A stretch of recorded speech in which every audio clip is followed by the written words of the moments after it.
एडजी पर वापस स्वागत है तुम्हारे पर्सनल एआई ट्यूटर के साथ। आज हम क्लास 7 वोकेशनल एजुकेशन यानी सीबीएसई क्लास 7 के स्कूल हैबिटेट गार्डन चैप्टर को विस्तार से समझेंगे। इसे आराम से सुनो। मैं गौरव हूं और मेरे साथ हैं स्वाति। नोटबुक हो तो पास रख लेना, लेकिन तुम इसे पैसिवली भी सुन सकते हो। जयपुर की अनन्या को गार्डन में बटरफ्लाइज तो दिखती थी, पर वह समझ नहीं पाती थी कि उन्हें अट्रैक्ट कैसे करें। आज हम animal needs, habitat design, observations, maintenance, safety और एग्जाम टिप्स को क्वेश्चंस के साथ समझेंगे। बिल्कुल। इसे सिर्फ समरी की तरह मत सुनना। हम बार बार रुककर सोचेंगे कि किसी एनिमल को गार्डन में लाने के लिए क्या चाहिए, कौन सा फीचर किस एनिमल के काम आएगा और प्रोजेक्ट में ऑब्जर्वेशन क्यों इम्पोर्टेंट है। अगर नोटबुक है तो 4 हेडिंग्स लिखो: स्पेस, शेल्टर, फूड, वाटर। यही आज के चैप्टर की सेंट्रल फ्रेमवर्क है। सबसे पहले एक बेसिक क्वेश्चन, हैबिटेट गार्डन क्या होता है? ये ऐसा गार्डन है जिसे स्कूल में इस तरह बनाया जाता है कि बर्ड्स, मैमल्स, इंसेक्ट्स और रेप्टाइल्स जैसे एनिमल ग्रुप्स को रहें और थ्राइव करने के लिए सूटेबल कंडीशंस मिले। इसका उद्देश्य केवल प्लांट्स उगाना नहीं, बल्कि वाइल्ड लाइफ के लिए एक सपोर्टिव एनवायरनमेंट बनाना है। तो क्या कोई भी ग्रीन पैच हैबिटेट गार्डन कहलाएगा? जरूरी नहीं। अगर वहां एनिमल्स के लिए फूड, वाटर, शेल्टर और मूव करने की स्पेस नहीं है, तो वह गार्डन उनकी नीड्स पूरी नहीं करेगा।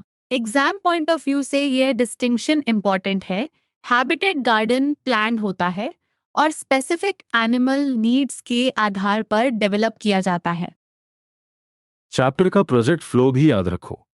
पहले एनिमल्स आइडेंटिफाई करने हैं, फिर उनकी नीड समझनी है, फिर गार्डन डिजाइन और प्रोविजंस बनाने हैं, उसके बाद एनिमल्स ऑब्जर्व करने हैं और गार्डन मेंटेन करना है। यानी प्रोजेक्ट में केवल कंस्ट्रक्शन नहीं, ऑब्जर्वेशन और रेगुलर केयर भी इक्वली इंपॉर्टेंट है। एक सेकंड पॉज करके सोचो। अगर स्कूल में एक सुंदर गार्डन है, लेकिन वहां कोई बर्ड बाथ, शेल्टर या सूटेबल फूड नहीं है, तो एनिमल्स क्यों आएंगे? तुम्हारा आंसर क्या आ रहा है? क्योंकि अपीयरेंस अलोन काफी नहीं। एनिमल्स तभी अट्रैक्ट होंगे जब उनकी एक्चुअल नीड्स पूरी होंगी। अब चैप्टर का सबसे इंपॉर्टेंट कॉन्सेप्ट, हर एनिमल की हैबिटेट की फाउंडेशन 4 एसेंशियल्स पर होती है। ये हैं स्पेस, शेल्टर, फूड और वाटर। फूड और वाटर सर्वाइवल के लिए चाहिए, स्पेस मूवमेंट के लिए चाहिए और शेल्टर रेस्ट करने, यंग वंस रेज करने तथा प्रेडेटर्स और हार्श वेदर से बचने के लिए। यह एक कॉमन मिस्टेक होती है।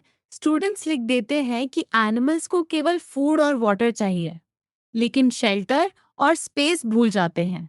आंसर में चारों टर्म साफ लिखना: space, shelter, food and water. फिर एक लाइन में एक्सप्लेन करना कि अलग अलग एनिमल्स की स्पेसिफिक रिक्वायरमेंट्स अलग हो सकती है। स्पेसिफिक वेरिएशन का अच्छा एग्जाम्पल स्पेस से समझो।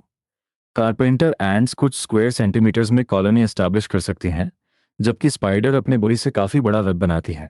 इसलिए गार्डन प्लान करते समय सभी एनिमल्स के लिए एक जैसी स्पेस अज्यूम नहीं करनी चाहिए। उनकी हैबिट्स देखकर प्रोविजन बनानी होगी। वाटर की नीड भी सेम नहीं होती। बटरफ्लाइज और एंट्स ग्रास पर ड्यू ड्रॉपलेट से पानी ले सकते हैं, जबकि बर्ड्स पडल्स या लीकिंग टैप से ड्रिंक कर सकते हैं।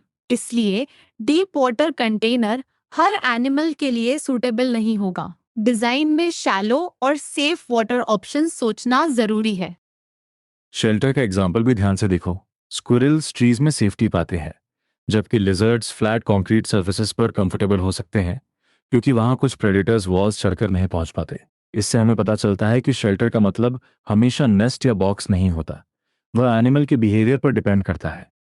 अब क्विक रिकॉल: 4 एसेंशियल्स में से कोई 2 बोलो।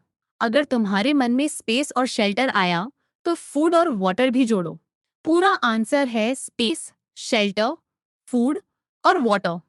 और याद रखो, बेसिक नीड्स के बाद हैबिटेट में कंफर्ट और जॉय भी होना चाहिए, जैसे बर्ड्स के लिए शैलो वाटर में बेदिंग। अब ह्यूमंस और एनिमल्स का रिलेशनशिप समझते हैं। Crows, sparrows, pigeons, owls, kites, bats, monkeys, langurs, squirrels, mice, rats, butterflies और मॉथ्स हमारे सराउंडिंग्स में रहते हैं। ये एनिमल्स ह्यूमन डोमिनेटेड एनवायरनमेंट में अडेप्ट करके हमारे साथ कोएग्जिस्ट करते हैं। यानी शहर केवल ह्यूमंस की जगह नहीं है। लेकिन सभी एनिमल्स इक्वली अडेप्ट नहीं कर पाते।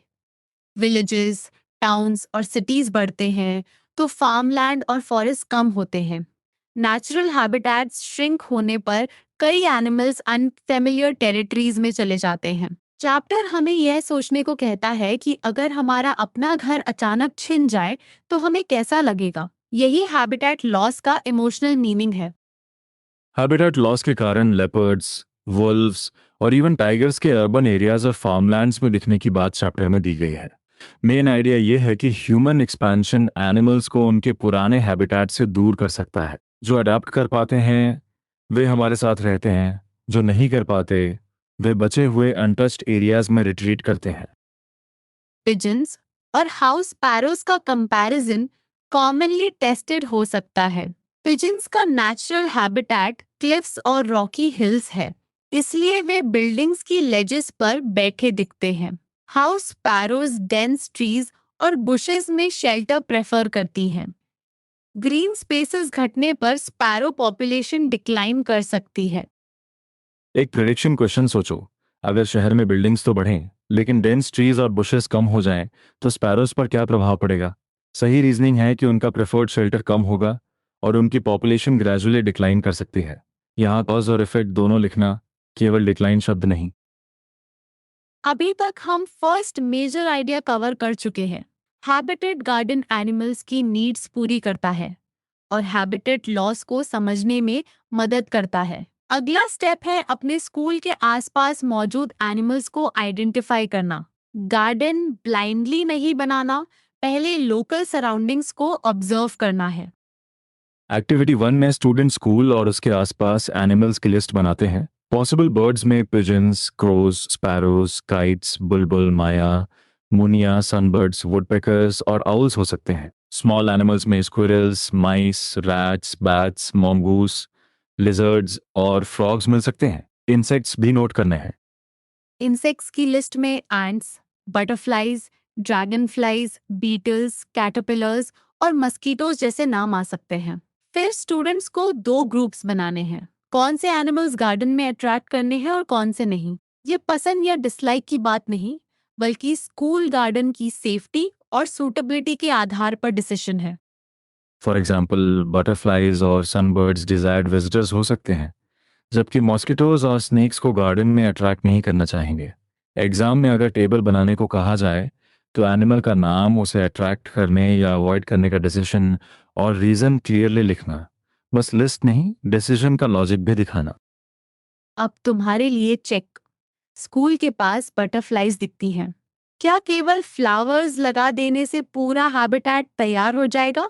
सोचो, फ्लावर्स फूड दे सकते हैं, लेकिन बटरफ्लाई को सनलाइट, वाटर, शेल्टर और विंड प्रोटेक्शन भी चाहिए। इसलिए ऑब्जर्वेशन के बिना एक फीचर देखकर पूरा डिजाइन डिसाइड नहीं करना चाहिए। एक्टिविटी 2 में एक्सपर्ट इंटरेक्शन आता है। Students farmer, gardener, interested community member या नेचुरलिस्ट से बात कर सकते हैं। कंजर्वेशनिस्ट एनिमल्स की प्रोटेक्शन पर सुझाव देता है। जूलॉजिस्ट एनिमल बिहेवियर स्टडी करता है। एंटोमोलॉजिस्ट इंसेक्ट्स पर फोकस करता है। लेपिडोप्टेरिस्ट बटरफ्लाइज और मॉथ्स पर और बॉटनिस्ट प्लांट्स पर। एक्सपर्ट से पूछने वाले क्वेश्चंस भी इम्पोर्टेंट हैं। कौन से लोकल एनिमल्स गार्डन से अट्रैक्ट होंगे? अनवांटेड एनिमल्स को एंटर करने से कैसे रोकें? गार्डन कहाँ डेवलप करना चाहिए? इन क्वेश्चंस के आंसर्स टेबल में रिकॉर्ड करके पीयर के साथ डिस्कस करने हैं। ये प्रोजेक्ट को एविडेंस बेस्ड बनाता है। नेचुरल हैबिटेट ऑब्जर्व करने के लिए near by farmland, open areas, water bodies, forested areas, parks और लार्ज गार्डन देखे जा सकते हैं। अर्ली मॉर्निंग ऑब्जर्वेशन यूजफुल है क्योंकि एनिमल्स उस समय अधिक एक्टिव होते हैं। टेबल में स्पेस, वाटर, फूड, शेल्टर और एनीथिंग एल्स जैसे कॉलम्स रखकर नोट्स बनाओ। यहाँ एक सैटल पॉइंट है। ऑब्जर्व करना मतलब एनिमल्स को पकड़ना या डिस्टर्ब करना नहीं। दूर से बिहेवियर देखना है कि कहाँ बैठते हैं, कहाँ फूड लेते हैं, वाटर के पास क्या करते हैं और शेल्टर कैसे चुनते हैं। ऑब्जर्वेशन का उद्देश्य हैबिटेट को क्लोजली मिमिक करना है, एनिमल्स को कंट्रोल करना नहीं। फायरफ्लाइज का एग्जाम्पल चैप्टर की कंजर्वेशन थिंकिंग को डीपन करता है। वे ह्यूमिड और वार्म एनवायरनमेंट्स में फॉरेस्ट्स और फील्ड्स या उनके बीच के क्षेत्रों में थ्राइव करती हैं। हाउसेस और ह्यूमन पॉपुलेशन बढ़ने तथा लाइट पोल्यूशन के कारण फायरफ्लाइज कम हो सकती हैं क्योंकि वे एक दूसरे को सिग्नल नहीं कर पाती। फायरफ्लाइज फार्मर्स के लिए भी इम्पोर्टेंट हैं क्योंकि वे क्रॉप्स को हार्म करने वाले इंसेक्ट्स खाती हैं। उनकी पॉपुलेशन घटने पर फार्मर्स को क्रॉप्स प्रोटेक्ट करने के लिए केमिकल्स का अधिक उपयोग करना पड़ सकता है, जिसका प्लांट्स और उन्हें कंज्यूम करने वालों पर हार्मफुल इफेक्ट हो सकता है। ये बायोडाइवर्सिटी और ह्यूमन लाइफ का कनेक्शन दिखाता है। अच्छा, अब मिनी रिकैप। आइडेंटिफिकेशन से हमें पता चलता है कि आसपास कौन है। एक्सपर्ट इंटरेक्शन से नीड्स और प्रिकॉशन समझते हैं। नेचुरल हैबिटेट ऑब्जर्वेशन से डिज़ाइन के लिए रियल क्लूज मिलते हैं। और फायरफ्लाइज का केस दिखाता है कि हैबिटेट चेंज केवल एनिमल्स की प्रॉब्लम नहीं, बल्कि फार्मिंग और इकोसिस्टम बैलेंस से भी जुड़ा है। अब हम स्पेसिफिक एनिमल्स की नीड्स खोलते हैं। House sparrow trees, bushes, ground और बिल्डिंग्स के आसपास मूव करती है और फ्लॉक्स में रहती है।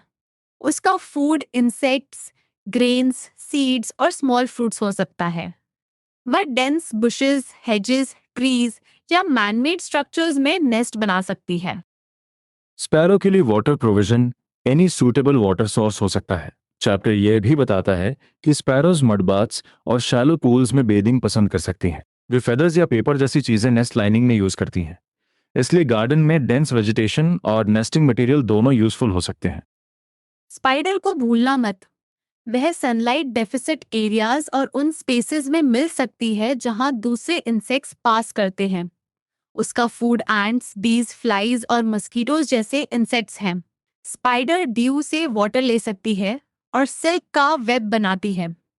डेंस ब्रांचेस या बुशेस के नीचे वेब बनाने से इंसेक्ट्स ट्रैप हो सकते हैं।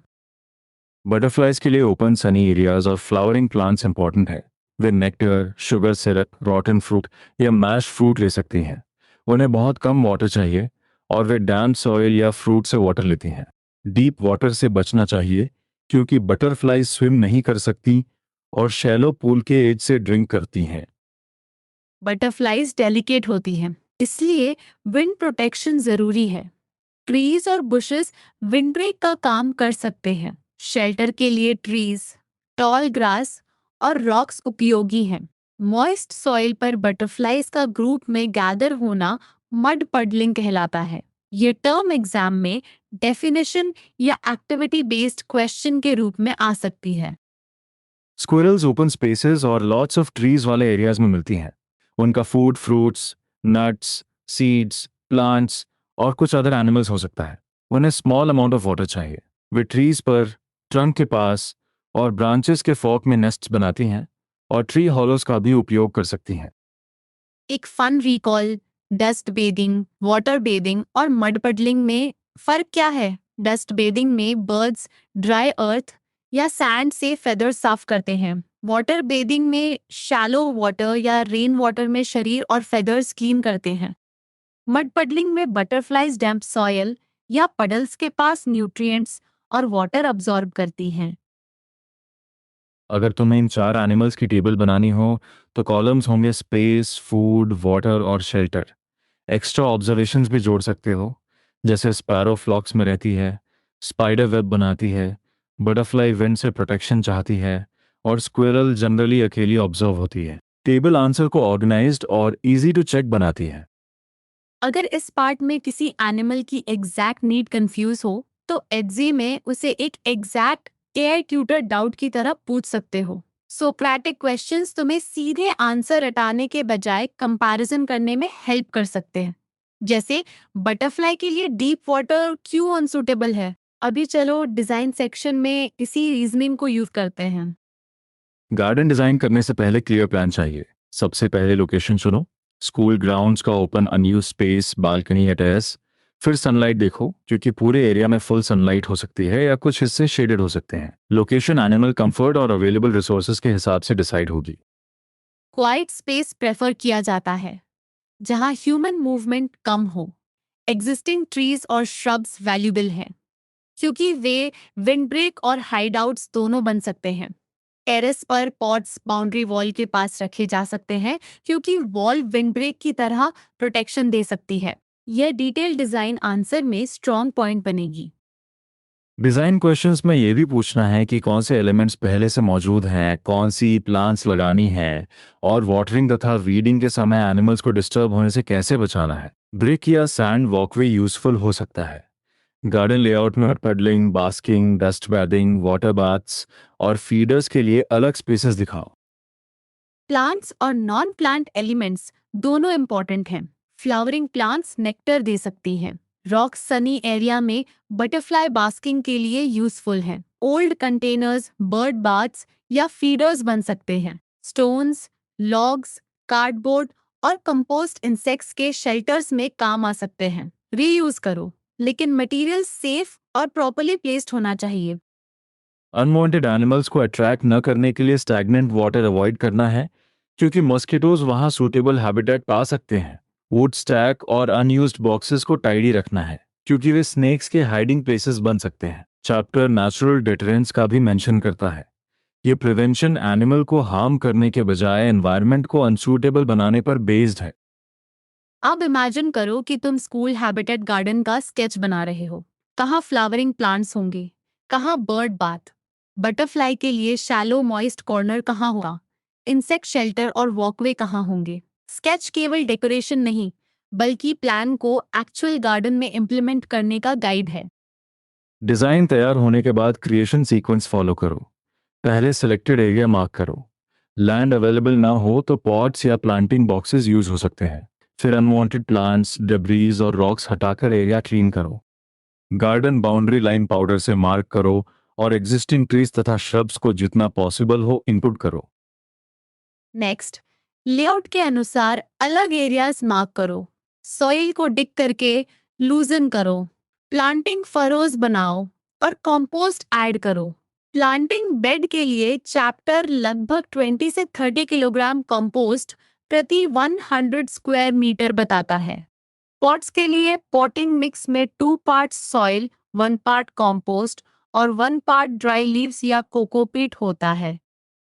इसके बाद हैबिटेट गार्डन के अराउंड फेंस बनाओ। गार्डनिंग टूल्स में shovel, spade, trowel, watering can और सेफ्टी ग्लव्स शामिल हैं। सीड्स या सीडलिंग्स, फ्लावरिंग प्लांट्स और कंपोस्ट भी चाहिए। नॉन प्लांट एलिमेंट्स के लिए gravel, wood chips, bricks, old containers, plywood, cardboard, string, stones, rocks, logs, hammer, small saw, nails और फास्टर उपयोग हो सकते हैं। Bird nesting boxes waste plywood या बैम्बू से टीचर की हेल्प लेकर बनाए जा सकते हैं। एंट्रेंस का साइज एक्सपेक्टेड बर्ड के हिसाब से होना चाहिए, जैसे स्पैरो के लिए छोटा और आउल के लिए बड़ा। बर्ड्स के ड्रिंकिंग और बेदिंग कंटेनर्स हाइट पर रखना चाहिए, ताकि कैट्स या डॉग से सेफ्टी बनी रहे।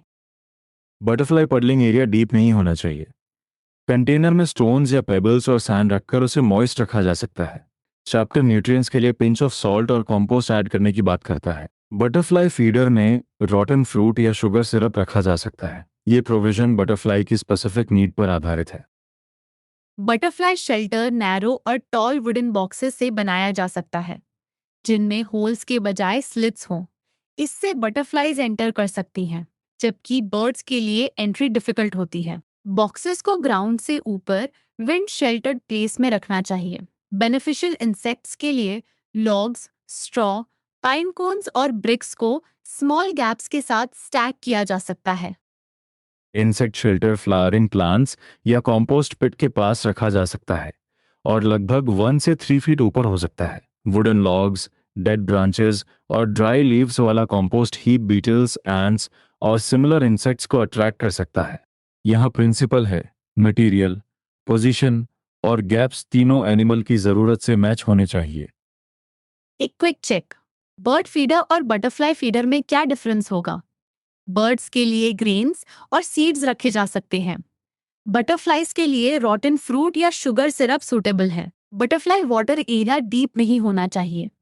अगर तुम्हारा आंसर फूड और वाटर दोनों के डिफरेंस को एक्सप्लेन करता है, तो कॉन्सेप्ट क्लियर है। गार्डन ग्रो होने पर एक सेल्फ सस्टेनिंग एनवायरनमेंट बन सकता है, जो नेचुरल हैबिटेट को मिक करता है। फ्लावरिंग प्लांट्स बटरफ्लाईज और स्मॉल बर्ड्स को अट्रैक्ट करते हैं। बर्ड्स इंसेक्ट्स खाकर उनकी पॉपुलेशन कंट्रोल करने में रोल निभाते हैं। इंसेक्ट्स स्पाइडर्स, बैट्स और लिजर्ड्स को अट्रैक्ट कर सकते हैं और फूड चेन में इंटरेक्शंस बढ़ते हैं। यही इंटरैक्शंस बायोडायवर्सिटी को बढ़ाते हैं। इसका मतलब ये नहीं कि हर एनिमल को मैन्युअली लाकर छोड़ना है। सही कंडीशंस प्रोवाइड करने पर लोकल एनिमल्स खुद विजिट या सेटल कर सकते हैं। गार्डन का रोल इनविटेशन और सपोर्ट देना है, फोर्स्ड कंट्रोल नहीं। ये लाइन आंसर में लिखोगे तो इकोलॉजिकल अंडरस्टैंडिंग दिखेगी। अब हम नेक्स्ट मेजर सेक्शन में एंटर कर रहे हैं, ऑब्जर्वेशन और मेंटेनेंस। गार्डन तैयार होते ही इमीडिएट कंक्लूजन नहीं निकालना चाहिए, उसे ग्रो और फ्लरिश होने का टाइम देना है। फिर butterflies, ants, small birds, lizards और स्क्विरल्स जैसे विजिटर्स को केयरफुली ऑब्जर्व करके ग्रुप वाइज रिकॉर्ड्स बनाने हैं।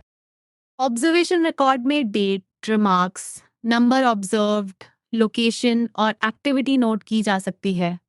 इंसेक्ट्स के लिए लाइफ स्टेज भी लिख सकते हैं, जैसे एग, लार्वा या अडल्ट।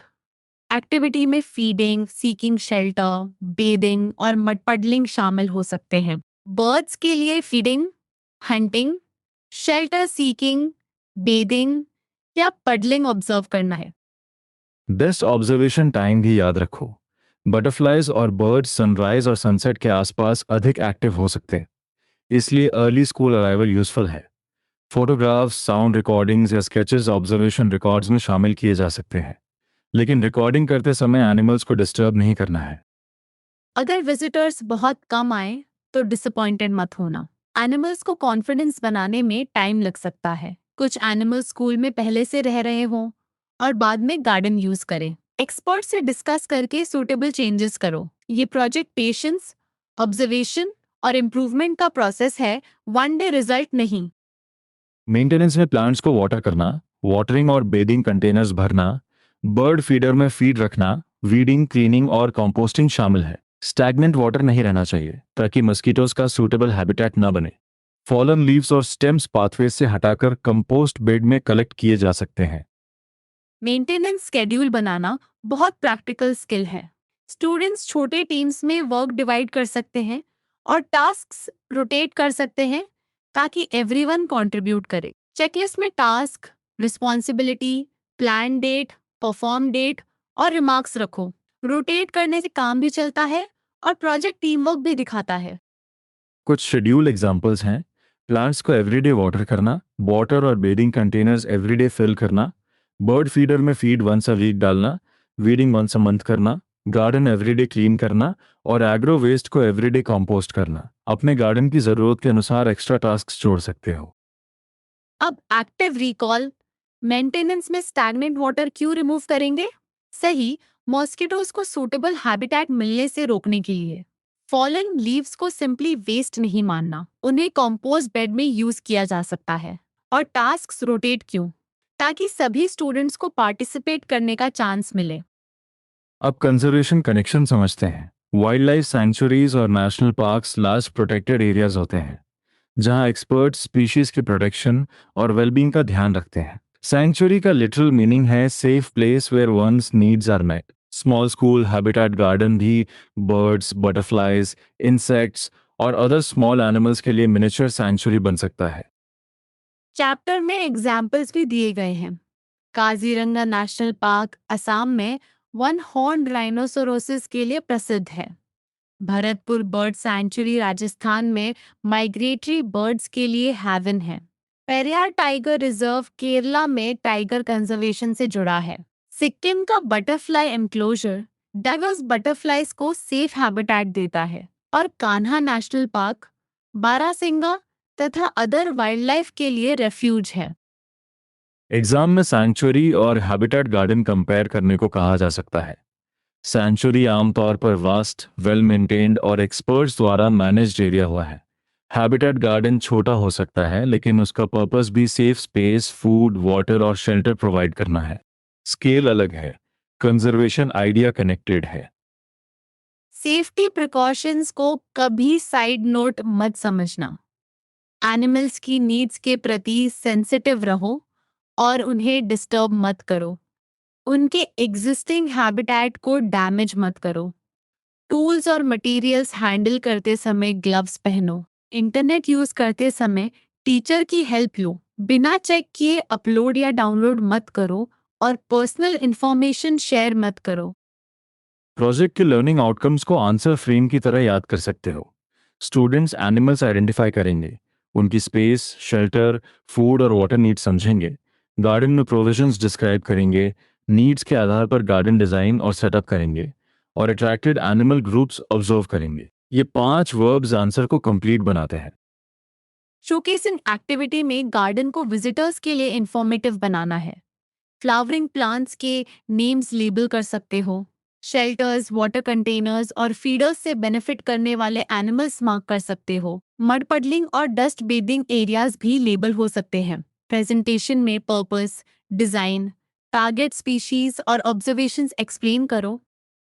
अब final exam strategy. Compare questions में दोनों एनिमल्स के लिए स्पेस, फूड, वाटर और शेल्टर लिखो। एक्सप्लेन क्वेश्चंस में कॉज, प्रोविजन और रिजल्ट का ऑर्डर रखो। डिज़ाइन क्वेश्चंस में location, sunlight, plants, non plant elements, quietness और सेफ्टी इंक्लूड करो। प्रोजेक्ट क्वेश्चंस में ऑब्जर्वेशन और मेंटेनेंस को छोड़ना नहीं। एक लास्ट क्विज। बटरफ्लाई के लिए 3 सूटेबल प्रोविजंस बताओ। सोचकर बोलो, फ्लावरिंग प्लांट्स या nectar source, shallow moist water या मड पडलिंग एरिया, और ट्रीज या बुशेस का विंड ब्रेक तथा शेल्टर। अगर तुमने डीप वाटर लिखा है तो उसे करेक्ट करो। बटरफ्लाईज डीप वाटर में कंफर्टेबल नहीं होती। हम फाइनल रिकैप में हैं।